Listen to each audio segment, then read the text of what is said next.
Deuteronômio 33, os irmãos sabem que nós estamos pregando em janeiro e fevereiro o livro de Deuteronômio, porque após o acampamento nós vamos falar sobre Atos. A pastora Joseide vai nos ministrar no acampamento. Quem tiver a oportunidade de estar conosco, será um prazer. E hoje de manhã nós já ministramos também sobre Deuteronômio, sobre Moisés pecador. Vimos Moisés intercessor. E agora vamos ouvir e ler as últimas palavras de Moisés. Deuteronômio 33. Eu queria que o irmão desse uma olhada. Eu gostaria muito de ler todo o capítulo. Todo o capítulo. Mas como nós vamos meditar, eu prefiro ler os últimos versículos do verso de número 26 ao 29. Porque nós vamos meditar em todos os versículos anteriores, tá bom? Para ninguém ficar muito tempo em pé e não ficar uma leitura cansativa, vamos fazer, até pelo tempo de pregação, vamos ler o 26 ao 29. Não há outro, ó amado, semelhante a Deus, que cavalga sobre os céus, para a tua ajuda e com a sua alteza sobre as nuvens. O Deus eterno é a tua habitação. E por baixo de ti estão os braços eternos que ele estende. Ele expulsou o inimigo de diante de ti e disse: destrói-o. Israel, pois, habitará seguro. A fonte de Jacó habitará a sós numa terra de cereal e de vinho. E os seus céus destilarão orvalho. Feliz és tu, ó Israel, ó igreja, quem é como tu?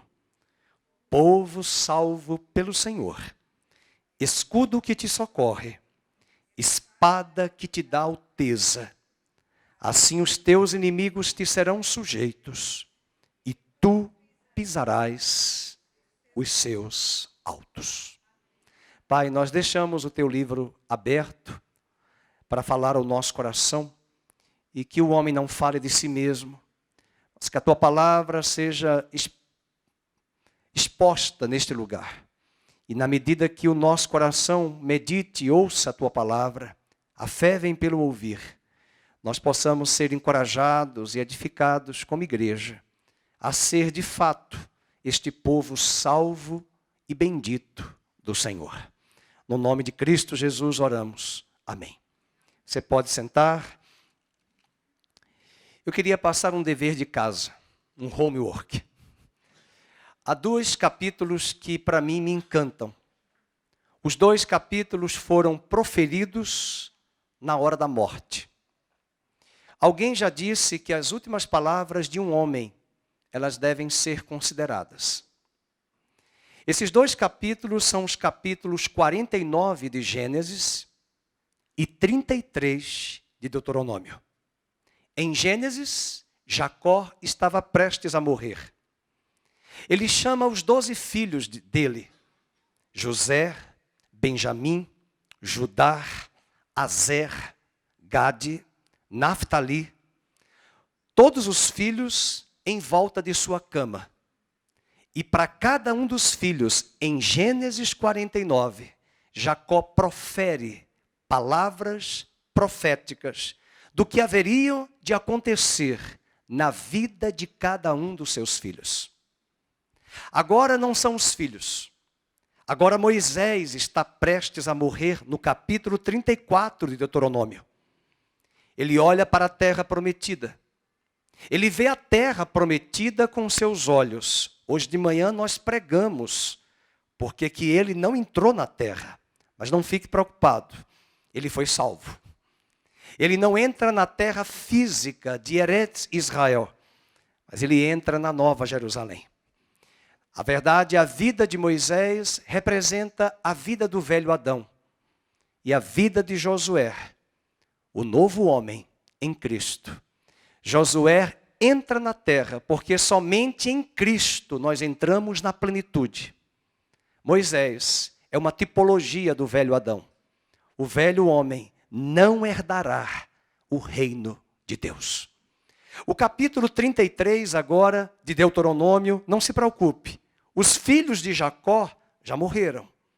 Eles se casaram, eles se multiplicaram e tiveram muitos filhos. E agora não são mais os filhos de Jacó, são as 12 tribos de Israel, oriundas e egressas do nome de cada filho de Jacó, proferido ali a profecia em Gênesis 49.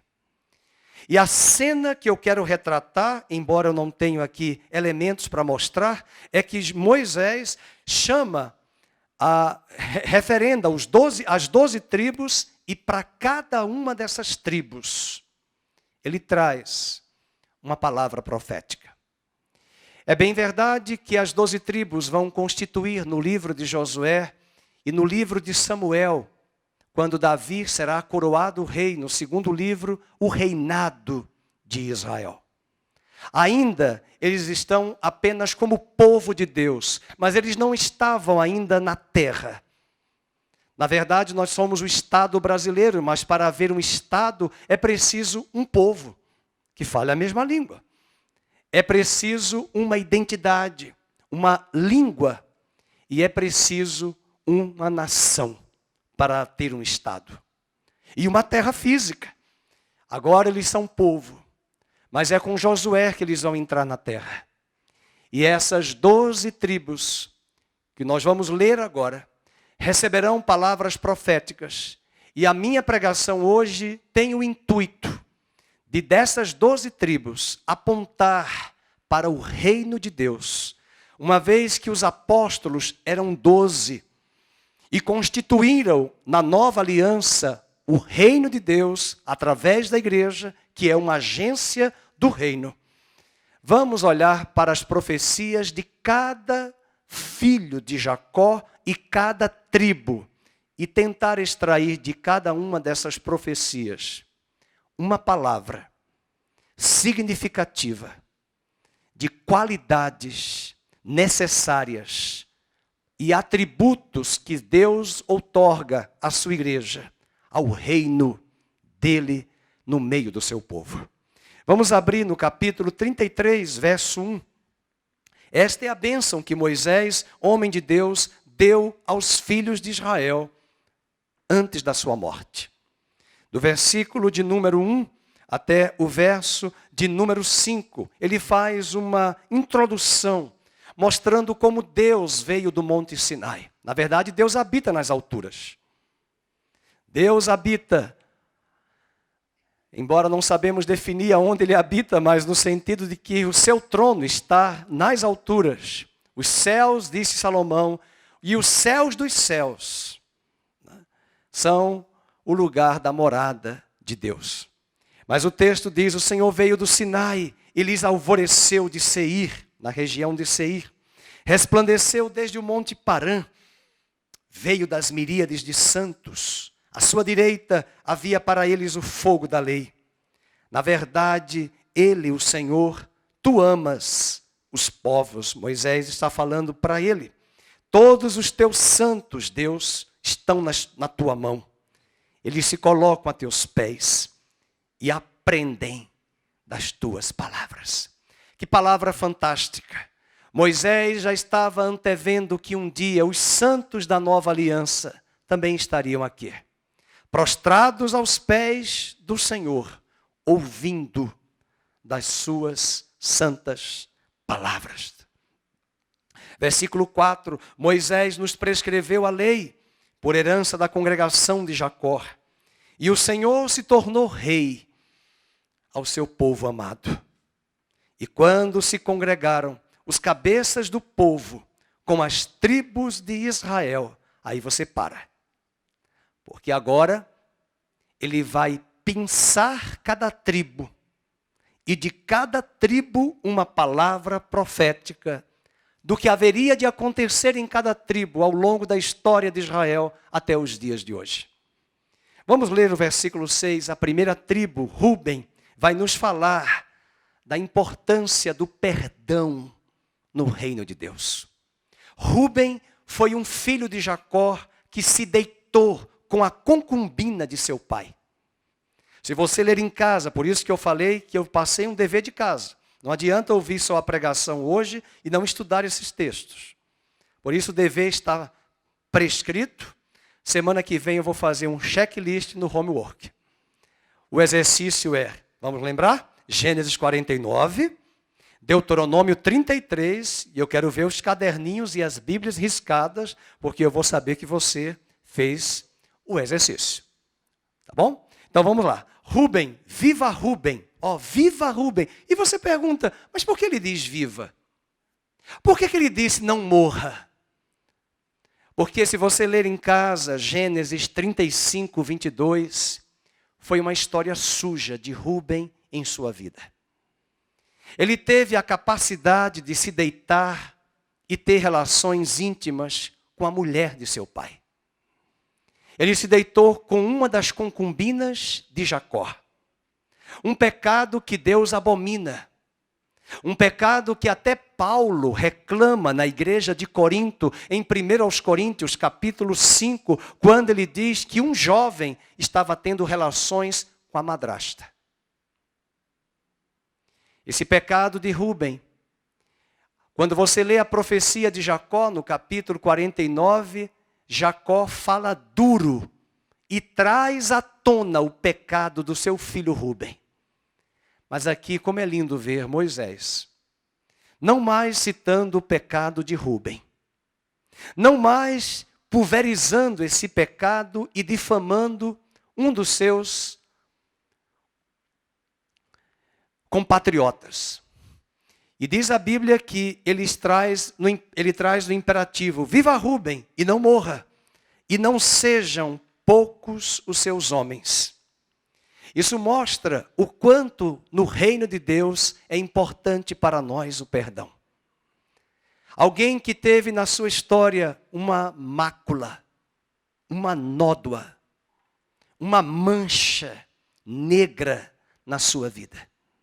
Nenhum de nós aqui pode se vangloriar e comparar com ninguém, se achando the best, o melhor em relação aos outros, porque todos nós viemos da mesma espécie, todos nós viemos da mesma matriz, todos nós viemos de uma natureza adâmica chamada pecado. E quando olhamos para esse capítulo, nesse versículo 6, o reino de Deus precisa outorgar e imputar perdão aos homens. E uma das mensagens que a Olga, o Ricardo e a Márcia levarão em Maputo, em Moçambique, é que Deus perdoa os nossos pecados e os lança nas profundezas do mar, conforme Miqueias capítulo 7. E como disse um pregador há 100 anos atrás, e com uma placa no mar, proibido pescar.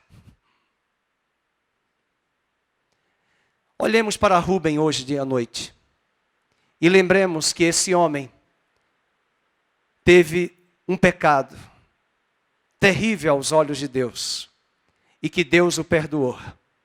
E que o reino de Deus é muito maior que o nosso pecado. E Deus traz o imperativo, viva Rubem, não morra e não sejam poucos os seus homens. A segunda tribo é a tribo de Judá. Verso 7. Isto é o que disse de Judá. Se você ler Gênesis 49, de 8 a 11, é a profecia de Jacó sobre Judá, mas agora é uma palavra profética sobre Judá. Nós cantamos em algumas músicas, ele é o leão da tribo de Judá. Por que cantamos? Porque em Gênesis 49 é citado o leão, que tem o cetro, que até na cultura ocidental é o rei dos animais. Mas Jesus é o nosso rei. E em Gênesis 49 diz que o cetro dele não se arredará de Judá até que venha Siló, o enviado, o ungido. E esse Siló é o Messias, Jesus Cristo. Estou falando de Gênesis, mas a minha pregação é Deuteronômio. É que eu quero que o dever de casa seja bem feito. E você faça o paralelo. E agora Judá, na verdade, o que ele referenda aqui é algo militar. Porque lá em Números, capítulo 2, verso 9, se você ler em casa, Números 2, verso 9, a tribo que ia na frente das guerras de Israel, quando Israel tinha as guerras entre as nações, em Números 2, verso 9, Deus exigiu que a tribo de Judá fosse à frente. Isso mostra que a igreja, uma das marcas do reino de Deus para a igreja, é que eu e você, quando entramos no reino de Deus, fomos convocados para uma guerra. Nós não estamos aqui, queridos, para um clube. O reino de Deus é de paz, justiça e alegria no Espírito Santo, mas Deus constitui a mim e a você guerreiros para o seu reino. A nossa guerra é contra o pecado, a nossa guerra é contra a carne, a nossa guerra é contra os valores deste mundo que são podres e vis e contrários ao reino de Deus. Nós estamos numa guerra. O autor da carta aos Hebreus diz que nós temos ainda uma grande guerra cruenta contra o pecado que tenazmente nos assedia. Você não pode se conformar com este mundo. Você não pode ficar conformado com o Deus deste século, com os valores que essa sociedade ocidental, oriental tem aceitado como verdadeiros. O reino de Deus também nos chama para uma guerra. E ao olharmos para a profecia de Judá, o leão de Judá, a tribo de Judá, Moisés imputa e chama a atenção de Judá, peleja as guerras de Israel, ó Judá. Verso 7, ouve ao Senhor a voz de Judá, introduze-o no seu povo e com as tuas mãos, Judá, leia a igreja, peleja por ele e sê tu, Judá, ajuda contra os seus inimigos. Oh, que maravilha, eu quero dizer hoje à noite, Deus levantou a tribo de Judá para o louvor, e é no louvor, porque a palavra Judá quer dizer louvor. E Judá nos chama e nos convida para essa batalha, para essa guerra. Segundo Crônicas capítulo 20, uma grande batalha de um grande rei, Josafá, foi conquistada. E a estratégia que Deus deu a Josafá foi, diga ao meu povo que louve. Louve, cante, exalte, adore. E enquanto aquele povo louvava, Deus destruiu os inimigos, 3 nações aliadas contra Israel.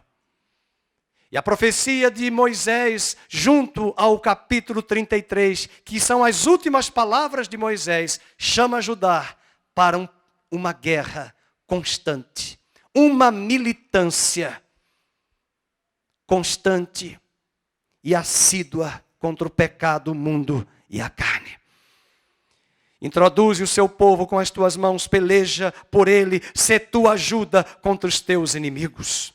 Vamos para a terceira tribo. Nós já temos uma característica importante do reino de Deus, o perdão. Uma segunda característica, ele nos faz guerreiros e nos convida para as suas guerras. Mas no capítulo 33, verso 8, o próximo filho, que é tribo, Levi, Deus dá nesse capítulo vários versículos para a tribo de Levi, uma boa parte, verso 8 até o verso 11, é para referendar uma palavra profética sobre a tribo de Levi. Eu não sei se vocês sabem, nós precisamos ser um povo que conhece a Bíblia. Nós precisamos ser um povo que conhece as Escrituras, que conhece o Espírito Santo. Eu vejo muita ênfase em algumas igrejas, somente no louvor, somente em oração. Mas o reino de Deus precisa de todos esses equipamentos e armamentos.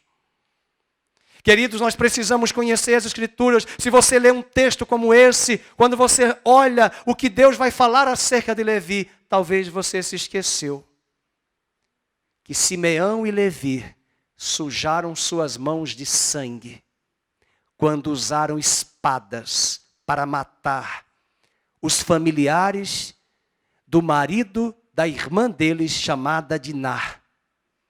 E quando Deus chama Levi e Simeão, lá no livro de Jacó, de Gênesis, capítulo 49, Jacó, pai de Levi, puxa a orelha de Simeão e Levi, dizendo acerca do momento em que lá na história citada em Gênesis, suas mãos foram manchadas de sangue.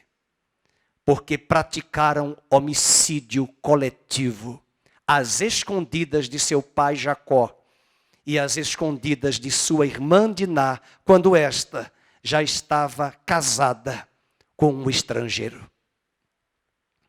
Mas a grande remissão de Levi, para quem conhece as Escrituras Sagradas, é que Levi se tornará a tribo sacerdotal.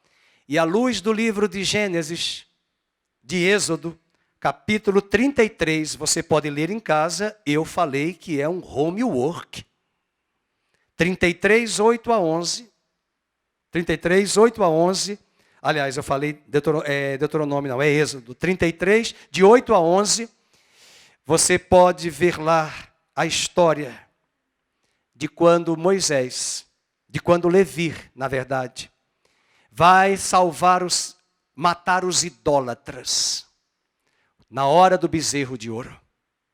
Quando Moisés sai do monte, desce o monte e encontra o bezerro de ouro, o primeiro carro alegórico na Marquês de Sapucaí, porque a Bíblia diz que não foi só o bezerro, eles comeram, eles beberam e eles praticaram orgias. Por incrível que pareça, o mentor desse bezerro de ouro e desse carnaval, no Monte Sinai, ao pé do monte, foi o próprio irmão de Moisés, Arão. E quando a Bíblia diz que Deus mandou matar os idólatras, e a ira de Deus veio sobre Moisés, é impressionante e dá-nos a entender, e é daí que os teólogos entendem que parece que a tribo de Levi, com exceção de Arão, que era de Levi, e Moisés, também da tribo de Levi, somente a tribo de Levi não participou da confecção e do carnaval diante do bezerro de ouro. O capítulo de número 33 de Êxodo dirá que a própria tribo de Levi, juntamente com Moisés, mata os idólatras, os que praticaram a orgia e a festa da comilança e da profanação ao nome de Deus. E agora Deus chama Levi, que agora está remido, para ser a tribo sacerdotal. Meus irmãos, os irmãos sabem o que é um sacerdote no Velho Testamento? O sacerdote não apenas ofertava a oferta do ofertante diante de Deus para a remissão de pecados, mas era da tribo de Levi que também deveriam vir os escribas para ensinar o povo a lei de Deus. Os levitas trabalhavam no templo. Os levitas trabalhavam no tabernáculo. Os levitas, os que eram da tribo de Levi, foi a única tribo que não tinha herança física, terra, mas eles tinham cidades que eram voltadas para eles residirem, trabalharem e serem mantidos pelos dízimos e as ofertas das demais tribos de Israel. E agora esse Levi que está remido, que foi perdoado, que teve o zelo de Deus de matar os idólatras, devido a algo abominável. Eu sei que choca ouvir aos ouvidos matar. Para que coisa que matar do que quebrar, pior do que quebrar uma aliança com Deus. Ao quebrar-se uma aliança com Deus, você tem a pior morte. Não é a física, é a morte eterna. É a morte espiritual. A palavra morte é separação. Quem tem o filho, tem a vida. Quem não tem o filho, não tem a vida. Estas coisas vos escrevi, disse João, para que creais no Filho de Deus, vós que credes e tendes vida em seu nome.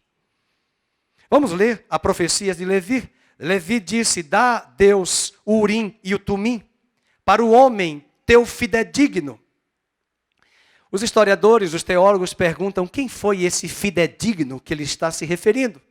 Possivelmente ele está se referindo a Moisés. Moisés era da tribo de Levi. Moisés foi fiel, o autor de Hebreus diz que ele foi fiel em toda a casa de Deus.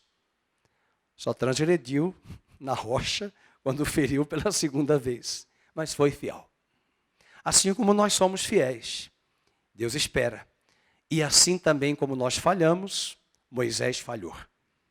Para os homens teu fidedigno, que tu provaste Massar, com quem contendeste nas águas de Meribá, aquele que disse a seu pai e a sua mãe, nunca os vi, e não conheceu a seus irmãos, e não estimou a seus filhos, pois guardou a tua palavra e observou a tua aliança. E agora ele traz a missão de Levi. Essa é a missão da igreja no reino de Deus. Nós precisamos ensinar às nações o caminho da verdade. O reino de Deus não tem só perdão. O reino de Deus não tem apenas guerras e nos faz guerreiros. O reino de Deus também tem ensino e estudo da palavra. E a tribo de Levi, Deus dá essa incumbência. Ele ensinou os teus juízos a Jacó e a tua lei a Israel. Ele ofereceu incenso às tuas narinas, uma alegoria para mostrar que a função dos levitas era mandar incenso, queimar incenso. E a Bíblia diz que o incenso, hoje, lá em Apocalipse 8, são as orações dos santos. Deixa eu logo dar uma explicação para que você não fique confuso achando que nós somos adeptos de ocultismo. Uma vez eu estava no congresso, um pastor pegou o microfone e disse, irmãos, vamos queimar incenso. Mas o incenso em Apocalipse 5:8 e Apocalipse 8:5, João diz, são as orações dos santos. A tribo de Levi nos outorga dois valores para o reino de Deus: o ensino e a oração. O reino de Deus precisa de perdão. O reino de Deus precisa de guerreiros. O reino de Deus precisa de ensino. O reino de Deus precisa de oração. Abra sua Bíblia aí no versículo 10. Ele ofereceu incenso às tuas narinas, holocausto sobre o teu altar. Abençoa o seu poder, ó Senhor. Aceita a obra das suas mãos. Fere os lombos dos que se levantam contra ele e o aborrecem, para que nunca mais se levantem. Essa é a atitude de Levi, uma tribo sacerdotal. E é essa tribo que o apóstolo Pedro vai dizer acerca da nova aliança. E quando eu terminar, eu gostaria de ouvir um amém bem dado. Porque vocês serão para mim nação santa, povo eleito, sacerdócio real e propriedade exclusiva do Deus Todo-Poderoso, a fim de que proclameis e anuncieis as grandezas de Deus. Aleluia! Essa missão da tribo de Levi hoje também foi imputada, outorgada à igreja, que é o povo da nova aliança. Vamos para a quarta tribo, a tribo de Benjamim. Benjamim é uma tribo bem pequena, um apêndice, não é apendicite, é um apêndice, junto a Judá. Era uma tribo que estava coladinha com a tribo de Judá. Inclusive, quando Salomão morreu, eu sei que a chuva atrapalha um pouco aqui o barulho, mas você está me ouvindo, não perca, não se distraia, procure entender essa verdade, essas palavras proféticas do livro de Deuteronômio 33. A Bíblia diz que quando Salomão morreu, o reino foi dividido em 2 reinos. O reino do norte tinha 10 tribos, se chamou Israel, capital Samaria, mas o reino do sul eram 2 tribos.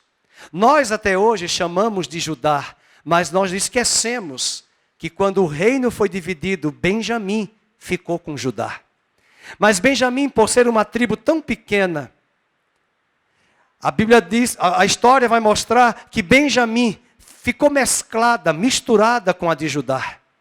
E eu pergunto, quem da nova aliança, que teve uma promissão tão grande no ministério, veio da tribo de Benjamim?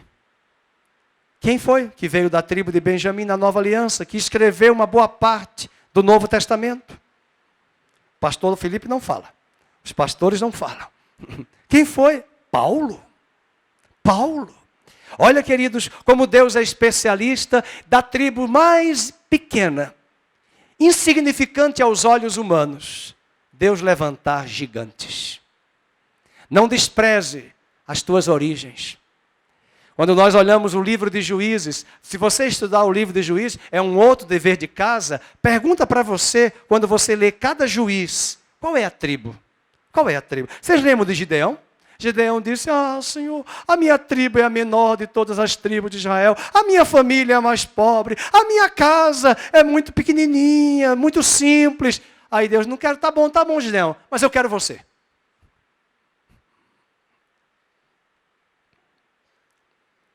E agora essa tribo de Benjamim, porque ficava do lado de Judá, colada com Judá. Vocês estão lembrados quando Davi estava no trono? Vocês estão lembrados no Salmo 89 e em 2 Samuel, capítulo 7? Quando Deus jurou a Davi que o cetro não se arredaria de Judá e que um dia Israel se dispersaria, mas que ele deixaria uma lâmpada acesa em Jerusalém que fica em Judá. E um detalhe, Benjamim foi fiel a Judá, ficou com Judá todos os dias do seu reinado. E a palavra que agora nós encontramos de profecia de Moisés, apontando para tudo isso que vai acontecer no futuro. Vamos ler o verso 12. De Benjamim ele disse, o amado do Senhor habitará seguro com ele.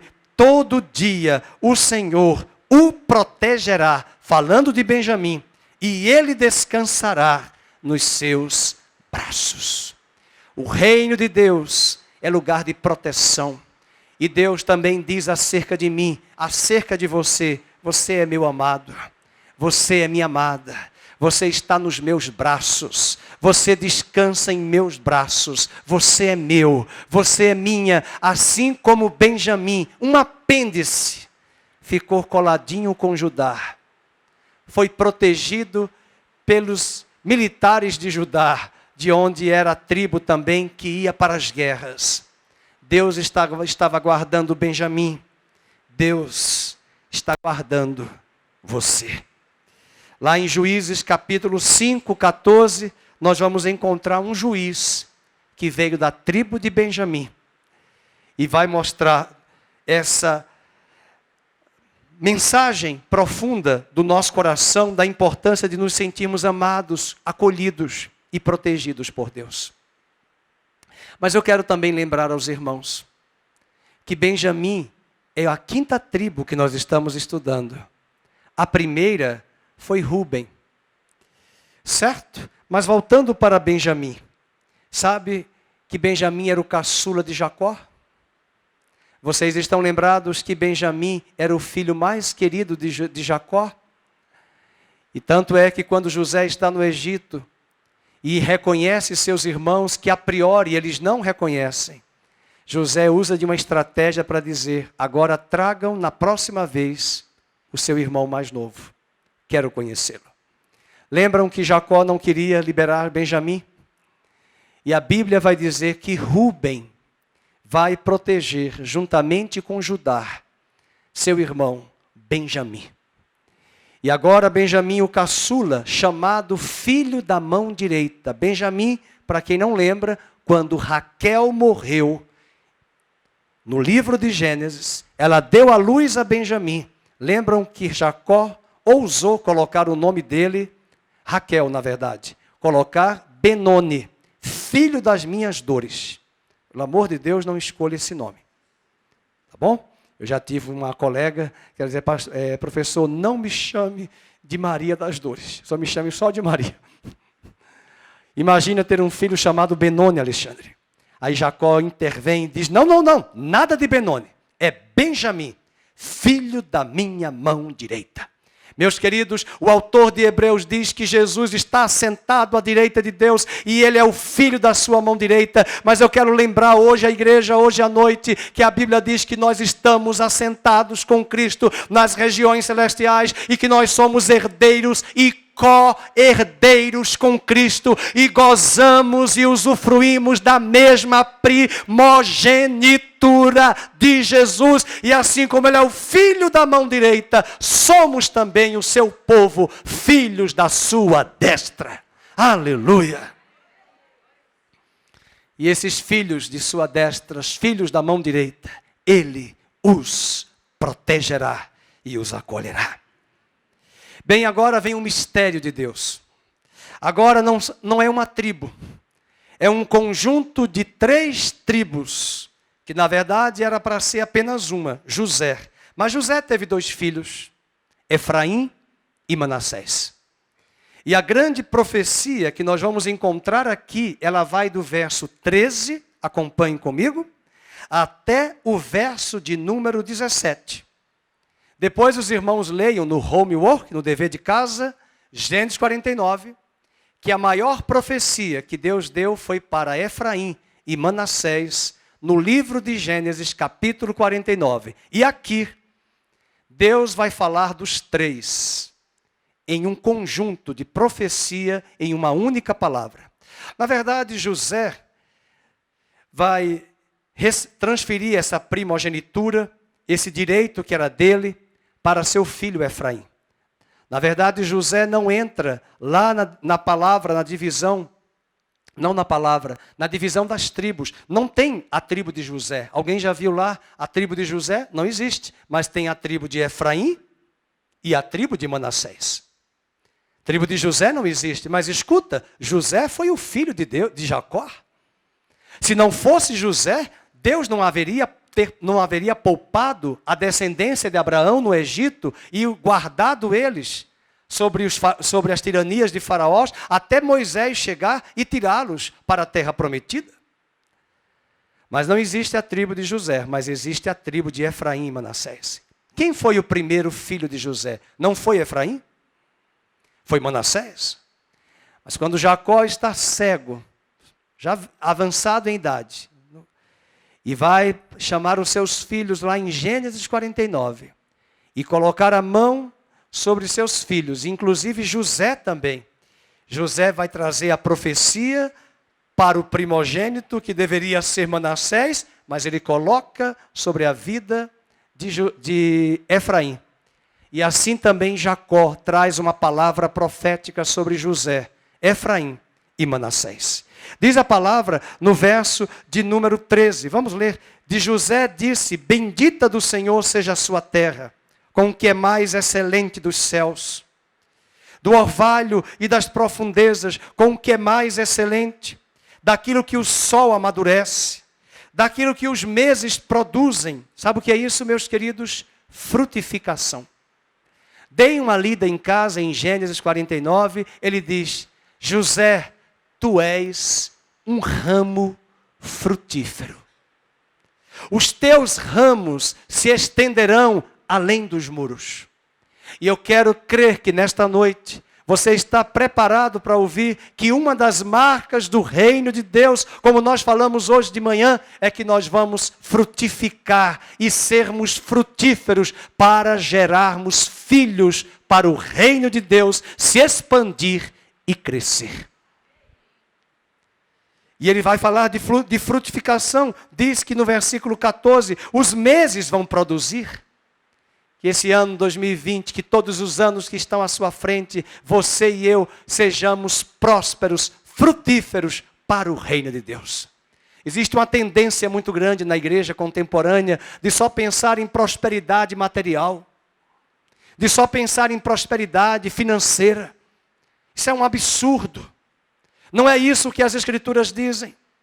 Leia a carta de João, a segunda e a terceira carta. Ele diz: seja próspero, assim como é próspera a tua alma.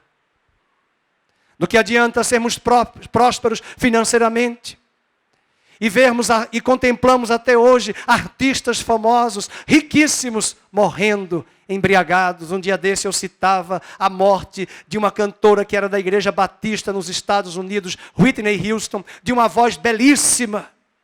Foi encontrada morta num banheiro por álcool e remédios, drogas medicamentosas. De uma crise existencial, de uma depressão constante, mas que Deus entregou àquela mulher uma voz belíssima. Quantos desses cantores, quantos desses artistas, riquíssimos, famosos, na lista da revista Forbes, dos mais ricos do mundo, vazios. São frutíferos apenas para as coisas terrenas. São prósperos apenas para os recursos financeiros. São bons gestores, são grandes empresas, mas nada contribuem para o reino de Deus. Hoje à noite Deus nos chama para sermos frutíferos. Essa palavra profética de Moisés diz que José será frutífero, Efraim será frutífero e ele será o primogênito. E Efraim é também uma figura da igreja, porque Deus falou em Oséias que Efraim se misturaria entre as nações. E na verdade a igreja nada mais é do que uma mistura de judeus e gentios convertidos. Até porque José se casa com uma egípcia. Assim também Cristo se casará com uma igreja, oriunda de Deus, oriunda deste mundo, oriunda do pecado, mas que foi lavada em seu sangue e que um dia comparecerá naquele grande dia para as bodas do Cordeiro. E assim como Efraim e Manassés, filhos de uma gentia com um judeu, um israelita. Assim também o nosso casamento com o nosso Jesus, o Cordeiro de Deus, legitimamente judeu, e a igreja, extraída do mundo gentílico de todas as nações.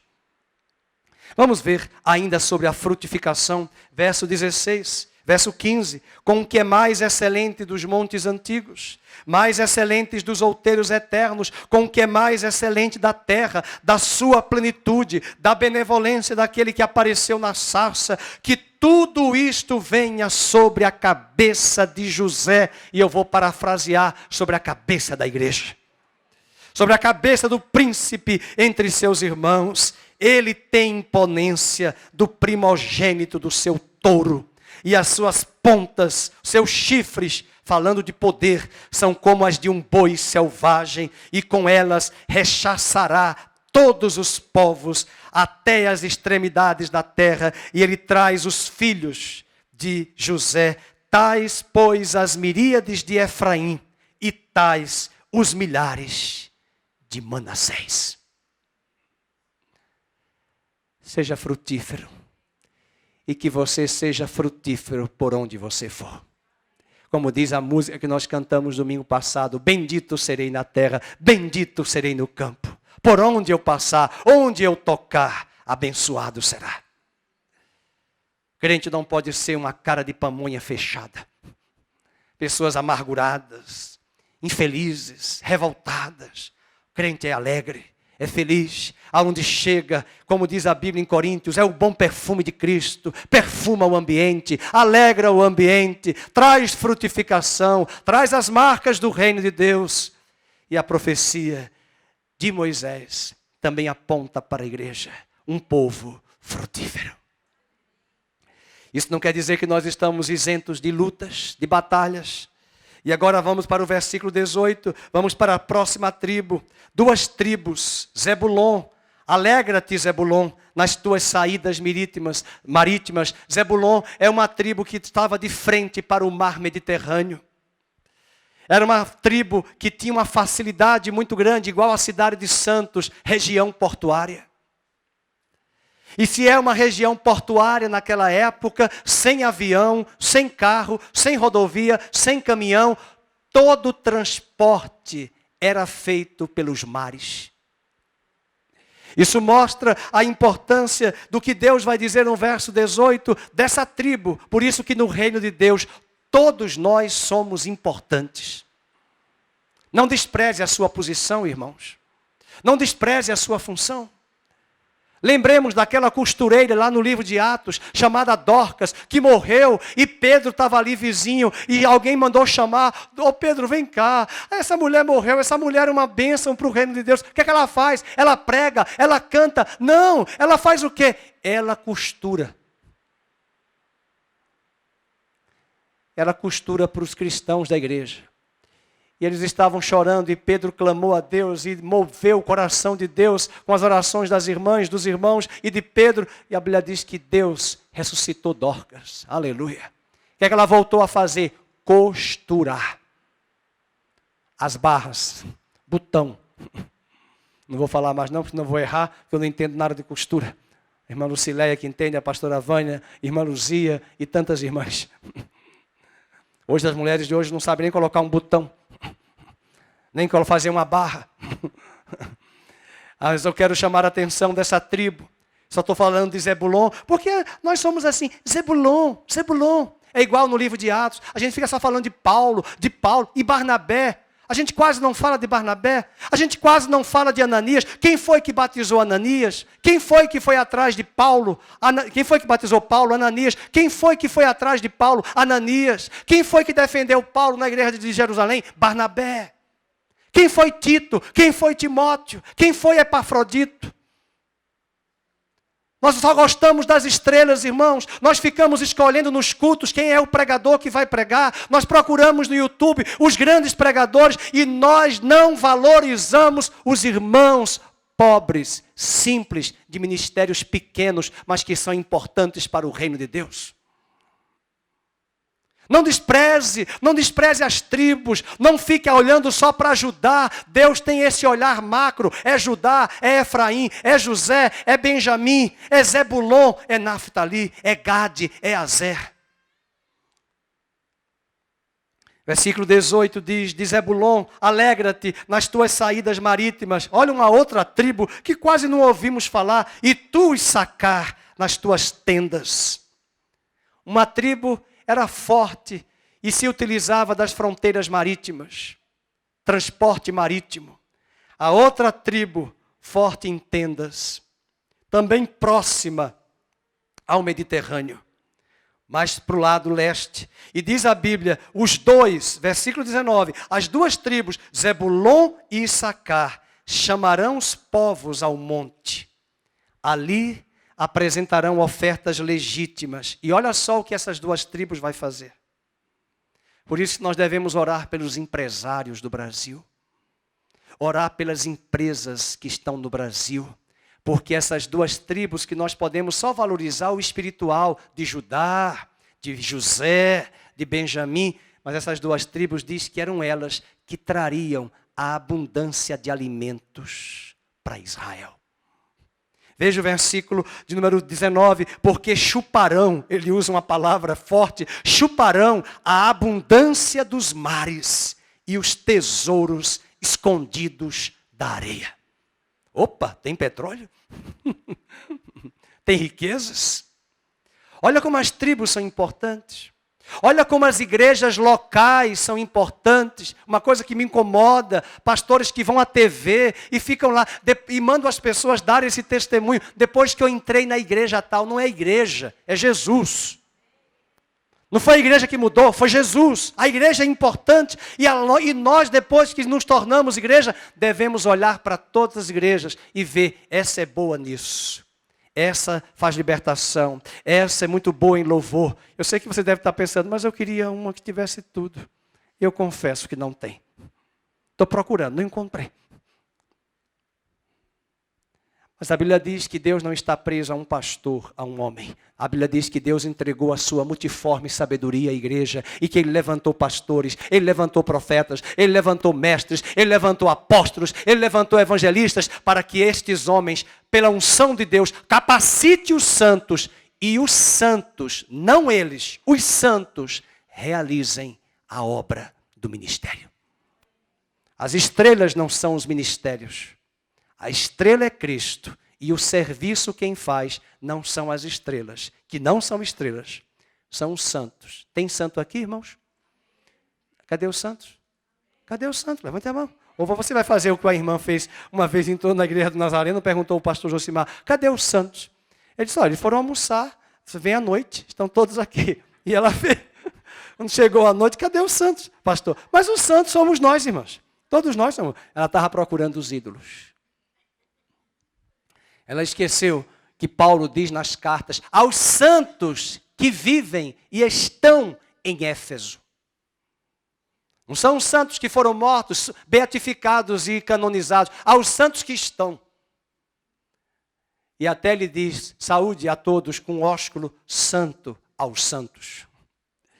Mas a tribo continua. Veja como é importante no verso 19 nós termos tribos, pessoas, empresas. Irmãos, um dos grandes ministérios da igreja que eu acho importante, ministérios de socorros, governos, pessoas que têm recursos financeiros, materiais, para dar suporte à igreja, aos santos. O que essa tribo faz, Zebulon? O que essa tribo de Issacar faz? A Bíblia diz que elas trouxeram recursos, alimentos, mantimentos para Israel. Versículo 20, de Gade, vamos para a tribo de Gade. Gade era uma tribo que estava a leste do Jordão. No livro de Josué, capítulo 4, essa tribo de Gade, ela foi ajudar as outras tribos que ficaram a leste do Jordão a conquistar o seu território. Ela somou com os guerreiros, como guerreiros, junto às outras tribos. Os irmãos devem lembrar que lá no livro de Josué, eles foram conquistando as tribos, as terras. E a tribo de Gade, juntamente com Ruben, juntamente com Manassés, lá no livro de Josué 4 e lá no livro de Josué 22, vocês podem ler, essa tribo de Gade se alia, como aqui os irmãos compartilharam, que a igreja se aliou a Márcia, a Olga, o Ricardo, para conquistarem eles a terra de Maputo e irem fazer missões naquela terra. Eles não foram sozinhos e eles não vão sozinhos, porque tem pessoas aqui orando por eles e indo com eles, semeando e sustentando. Assim também a tribo de Gade, o reino de Deus também vai exigir, sabe o quê? Eu esqueci de falar no versículo 18 e 19, a provisão de Deus para o reino. E ainda no verso 20, a parceria entre irmãos, que é tão necessária no reino de Deus. Eu tenho me incomodado com muitas pessoas que estão erradas e cegas na cristandade contemporânea. Uma das coisas que as pessoas têm a capacidade de dizer aos pastores, inclusive a mim eu já ouvi, estou procurando uma igreja para me esconder, que ninguém me veja. Outros querem uma igreja grande para ficar escondido. Mas outros querem uma igreja grande, bonita. Porque a igreja grande e bonita, geralmente quando você vai encontrar, ela tem no mínimo 40 anos, 100 anos. Tem muita igreja que tem história, mas ela não começou assim, ela começou pequena. E para hoje ela ser assim, ela tem recursos humanos que se dispõem a fazer a obra. Às vezes nós queremos chegar e encontrar tudo pronto. Às vezes nós queremos chegar numa igreja e ter tudo pronto. Quem sabe Deus vai dizer, não, Olga, é você que vai ser a resposta. Eu lembro da irmã Fátima, ela não está aqui hoje, quando eu pastoreava Nazareno do Flamboyant, terminando o culto, ela chegou ali na casinha. Eu conto até hoje essa história, ela me deu permissão. Ela tinha os seus filhos pequenos, a Maria Luísa e o Pedro, e ela chegou assim, abriu o carro e falou, essa igreja aí da Nazareno tem trabalho com adolescentes e jovens? Eu digo, não. Mas não tem não, não tem não. Por que a irmã não começa com os seus aqui, fazendo um trabalho e trabalhando? Nós só somos 33 membros. Estamos começando agora. E nós começamos um trabalho com adolescente. E a Maria Luísa e o Pedro iam todos os sábados para o trabalho de adolescente. E eu nunca esqueci que eu falei, Fátima, você lembra? Porque a forma como ela me perguntou não foi assim tão branda. Já foi ordem. Não tem não, porque eu sou da Central e eu quero um trabalho. Aí eu falei, mas querida, a Central tem uma história de muitos anos. Não chegou ali da noite para o dia. Comece a irmã. E ela começou. E não somente os meninos vinham. Muitos sábados eu via a irmã Fátima e o Romildo na igreja, com as crianças, Nazareno Flamboyant. Sabe por quê? Porque Gade também foi uma tribo que pôs a mão na massa, não para obra em benefício próprio, para ajudar Ruben, para ajudar Manassés, que ficavam a leste do Jordão. E Deus contou com a parceria de Gade. E quantos irmãos precisam da nossa parceria? E nós podemos ser seus parceiros. Vamos para a tribo de Dan. Eu falei para Deus hoje, revisando esses pontos, eu falei, meu Deus, eu vou ter que falar de Dan. Dan significa juízo. Dan recebeu uma palavra profética negativa no livro de Gênesis 49. Olha o que Jacó teve a coragem de dizer para Dan, porque tem gente que só quer ouvir profecia bonita. Sabe que você respire fundo, toma um Rivotril do céu, e sabe qual foi a profecia que Jacó disse para Dan, lá em Gênesis 49? Dan, tu serás uma cobra, uma serpente no caminho do povo de Deus. Se você ler o livro de Juízes, capítulo 17 e 18, são os 2 capítulos mais sombrios da história de Israel, no livro de Juízes. Uma guerra civil dentro de Israel, de tribos que vão destruir outras tribos, uma tribo, tentar destruir uma tribo. E a corrupção dentro da tribo de Dan, no livro de Juízes. E é isso que Jacó profetiza em Gênesis 49. Mas Moisés traz uma palavra no verso 22. De Dan disse, Dan é leãozinho, saltará de Bazã. Eu acho interessante que Deus não disse que Dan seria um leão. É um leãozinho que nunca amadureceu. E quando nós olhamos para o que Dan poderia ter construído lá no Velho Testamento e não construiu, foi uma tribo de ação insignificante. Isso mostra também para nós que no reino de Deus existirão também perdas. De pessoas que poderiam ter começado bem e terminado muito melhor. Mas alguns no meio do caminho se acomodam, se esquecem das promessas, e outros precisam até ser lembrados, como Paulo disse a Timóteo, lembra das profecias que houve acerca de ti. Medita nelas e progride. Às vezes, queridos, nós temos muitas profecias que já recebemos. Não se esqueça, eu não quero decepcionar ninguém. Não fique confiando em profecias. A profecia revela a vontade de Deus, mas se você não se dispor e dizer, eu quero, eu não abro mão, é o meu foco, é o meu alvo, as coisas não vão acontecer. É interessante que Deus chama Dan, através de Moisés, leãozinho. Tornou-se uma tribo idólatra e apóstata. E no reino de Deus, ao longo da história da igreja, uma das coisas mais terríveis que aconteceu na cristandade foi a idolatria e a apostasia.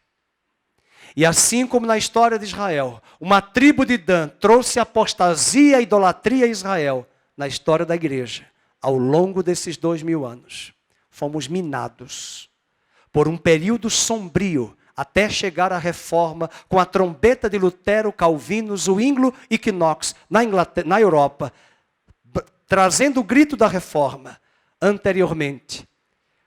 Até mesmo John Cliff, Hus e os Lollardos, que foram precursores de Lutero, esses homens levantaram suas vozes para uma época da igreja apóstata, idólatra, em um período sombrio.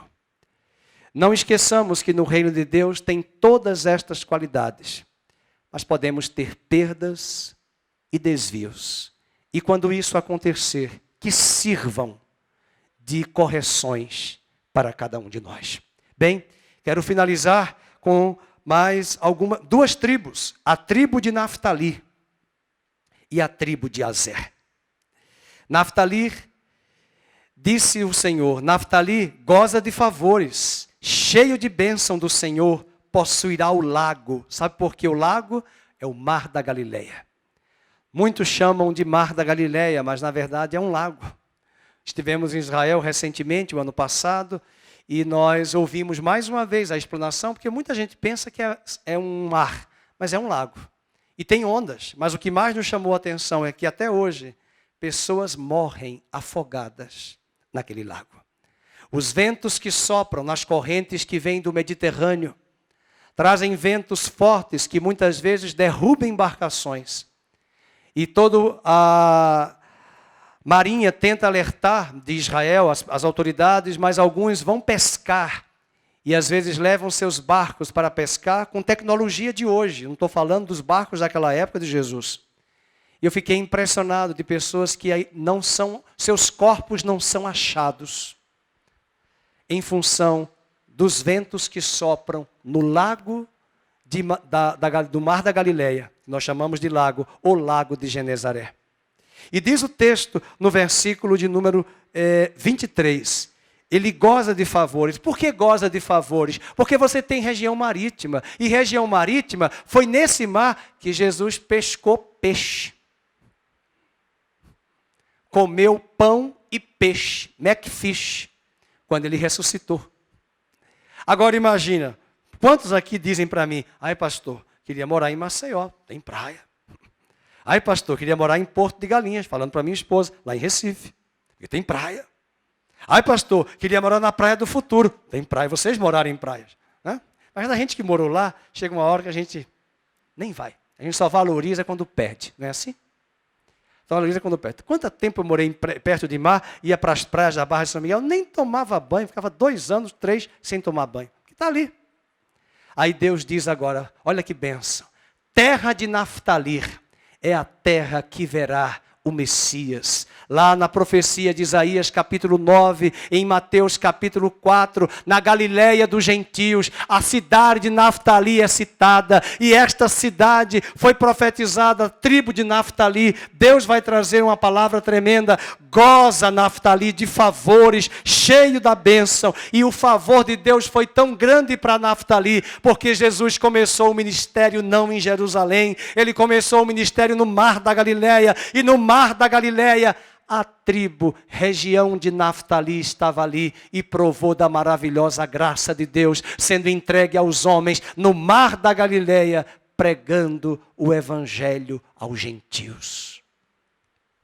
Leia em sua casa Mateus capítulo 4, verso 13 e Isaías capítulo 9, quando Deus cita a região de Naftali, que seria favorecida pela graça. E uma das marcas do reino de Deus se chama graça, favor e merecido. Quem tem graça aí? Quem recebeu da graça? Mas, queridos, eu quero finalizar com a tribo de Azer. Azer significa em hebraico abençoado. Azer traz uma palavra, recebe uma palavra profética de Moisés. Bendito seja Azer entre os filhos de Jacó. Agrade a seus irmãos e banhe em azeite o pé. Essa é uma expressão que nós não entendemos, mas ela é muito conhecida no mundo oriental. Quando se diz que fulano tem os seus pés banhados em azeite, é que ele é proprietário de muitos pés de oliveiras. E quando essas oliveiras produzem, trazem muitas azeitonas, e as azeitonas trazem o azeite. Isso mostra da riqueza material que Deus pode abençoar algumas pessoas, empresários, para que essas pessoas não foquem as riquezas apenas para si, mas para o reino de Deus. Aleluia. O capítulo de número 33, verso de número 25 diz, 24 diz, agrade a seus irmãos. Você é abençoado? O que significa Azer, abençoado? Você tem sido abençoado financeiramente? Você tem sido abençoado materialmente? Você tem sido abençoado profissionalmente? Deus te colocou numa posição de RH? Meus irmãos, Azer significa abençoado. E os pés dele gozavam de muitas oliveiras e azeitonas. Riqueza. E com essas riquezas nós podemos servir. Está escrito no Evangelho de Lucas, capítulo 9, que quem sustentava uma boa parte do ministério de Jesus, sabe quem era? Mulheres. Sabe quem eram as mulheres? Não era Joaquina nem Severina. Susana, esposa do procurador de Herodes. E muitas dessas mulheres ricas davam em dinheiro contribuição financeira para o ministério de Jesus. É triste ver pessoas que vêm hoje às igrejas, empresários, só para pedir oração pelo progresso da sua empresa, mas que o coração deles não está no reino. Aqui está uma tribo, mostrando que Deus dá riqueza sim, mas é para abençoar o reino de Deus. Que Deus abençoe. E queridos, com tantas bênçãos, com tantas palavras proféticas que essas tribos recebem de Moisés. Olha o verso 25 falando de Azer. Sejam de ferro e de bronze os teus ferrolhos, e como os teus dias, durará a tua paz. Porque se você é abençoado por Deus, você tem paz. E aonde você chega, você abençoa. Porque o reino de Deus não é comida nem bebida. Paulo diz em Romanos, é alegria, paz e justiça, que traz igualdade e oportunidades para todos, através das minhas riquezas que Deus tem me proporcionado para ajudar e semear em meus parentes, em meus familiares e depois na casa de Deus. Finalizo, porque as palavras proféticas encerram aqui. E de repente, após o término dessa palavra profética, foi quando a chuva parou também. Olha o silêncio. Chegamos ao versículo 26.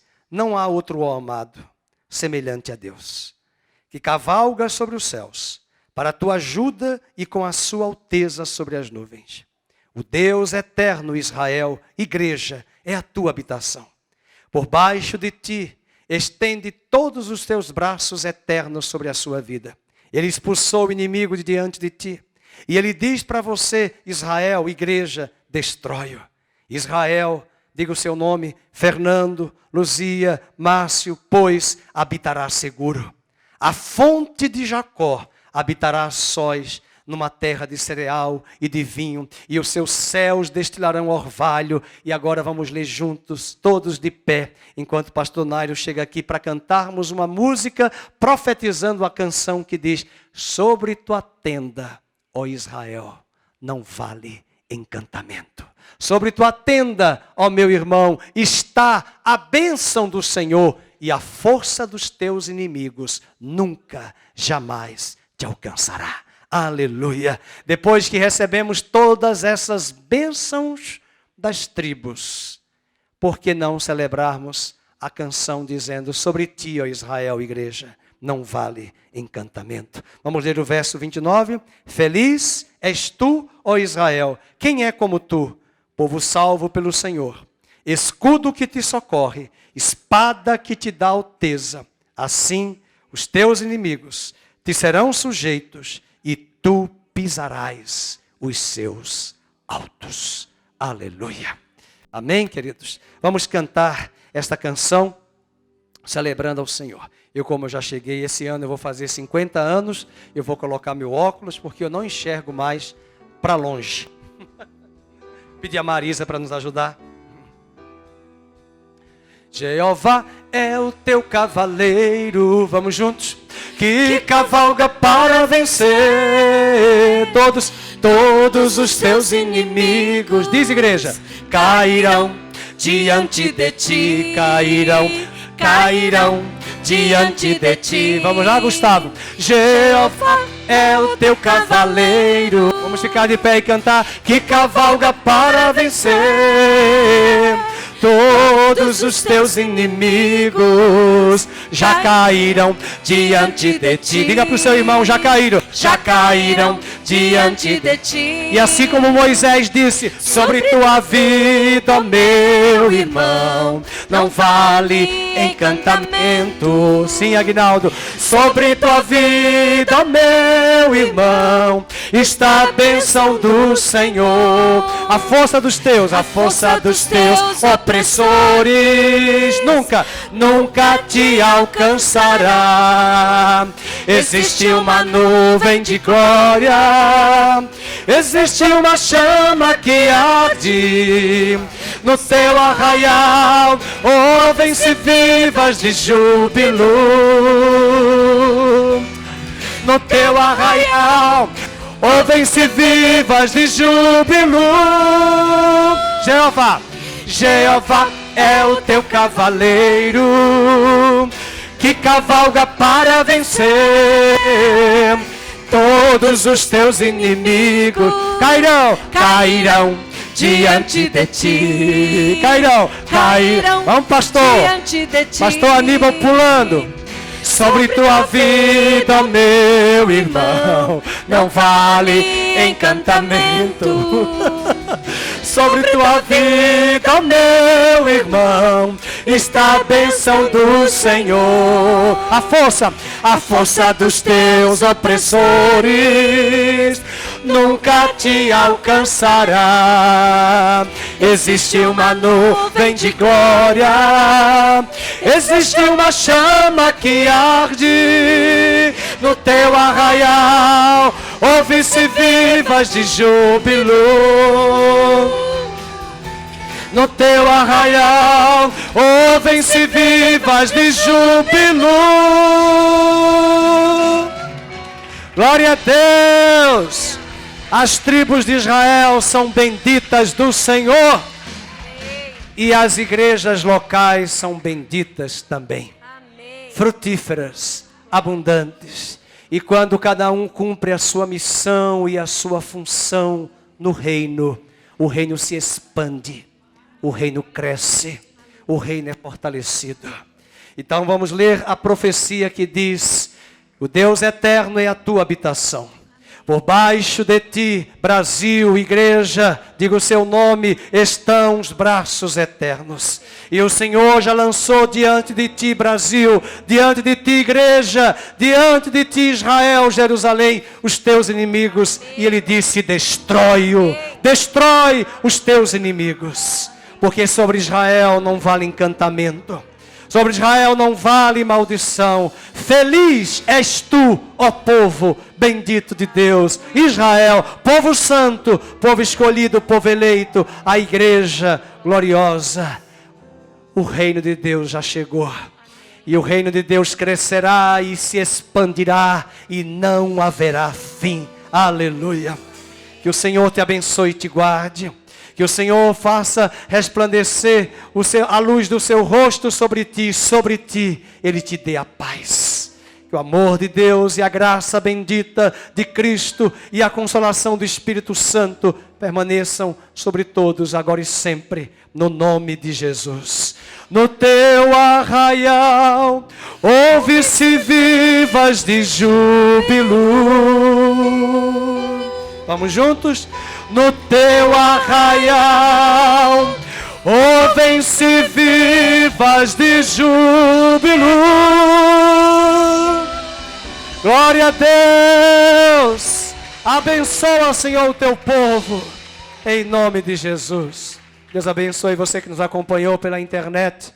Deus abençoe você que nos assiste, nos acompanhou nesta palavra. Abençoe a sua vida. Muito obrigado. Boa semana.